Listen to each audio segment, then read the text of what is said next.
Hamas और Israel के बीच Gaza युद्ध विराम के तहत कैदियों की अदला बदली चल रही है। इस बीच गुरुवार को इजराइल में सिलसिलेवार धमाके हुए। ये धमाके सेंट्रल इजराइल में पार्किंग में खड़ी 3 बसों में हुई। एक के बाद एक 3 सिलसिलेवार ब्लास्ट से सेंट्रल इजराइल दहल गया। हालांकि इन धमाकों में किसी की जान नहीं गई है और न ही किसी के घायल होने की खबर है। इजरायली पुलिस को संदेह है कि यह एक आतंकवादी हमला था, क्योंकि 2 और बसों से भी विस्फोट मिले हैं।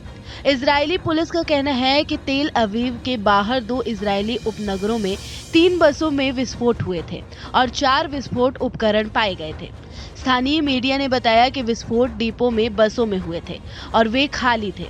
संदिग्धों की तलाश के लिए पुलिस बड़े पैमाने पर अभियान चला रही है। इजरायली पुलिस ने कहा कि इन हमलों में कोई घायल नहीं हुआ, लेकिन यह सबसे बड़े आतंकी हमले थे। बैट याम में विभिन्न स्थानों पर हुए कई बसों में विस्फोट की जांच की जा रही है।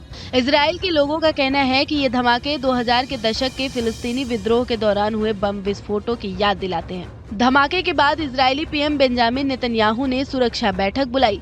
बैठक के दौरान पीएम नेतन्याहू ने सुरक्षा व्यवस्था की समीक्षा और अधिकारियों को निर्देश दिए। इन सिलसिलेवार विस्फोटों के बाद स्थानीय प्रशासन भी अलर्ट मोड पर है और अधिकारी जनता से सतर्क रहने की अपील कर रही है। पुलिस अधिकारियों का कहना है कि बम एक ही तरह से लगाए गए थे, जिसमें टाइमिंग डिवाइस लगे हुए थे। बम निरोधक दस्ते ने कुछ बमों को निष्क्रिय कर दिया। इसके बाद से इजरायली पुलिस और बम निरोधक दस्ते ने सभी बड़े शहरों में बसों और ट्रेनों में बड़े पैमाने पर तलाशी अभियान चला रही है।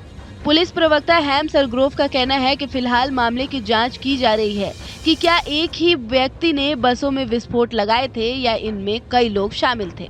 आपको बता दें कि 16 महीने के युद्ध के बाद फिलिस्तीनी आतंकवादी समूह हमास और इजराइल के बीच गाजा युद्ध विराम समझौते हुए हैं। इसके तहत इजराइल और फिलिस्तीनी में कैदियों की अदला बदली की जा रही है।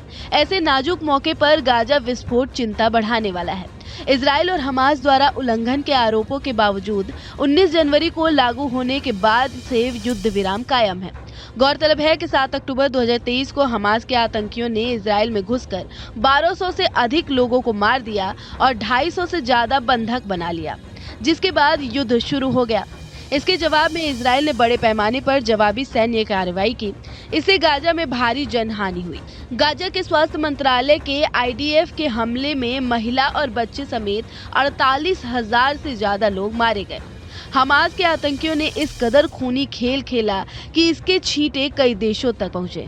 गुस्साए इजराइल ने 7 अक्टूबर 2023 को हमास के खिलाफ जवाबी कार्रवाई शुरू की, जो 18 जनवरी 2025 तक कमोबेश जारी रही।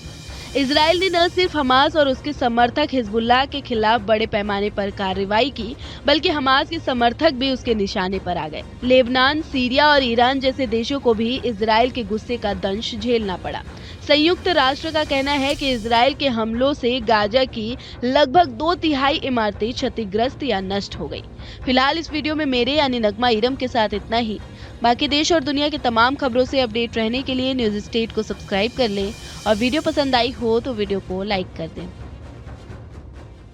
न्यूज नेशन अब व्हाट्सएप पर खबरों की ताजा अपडेट के लिए न्यूज नेशन के इस क्यूआर कोड को स्कैन करें।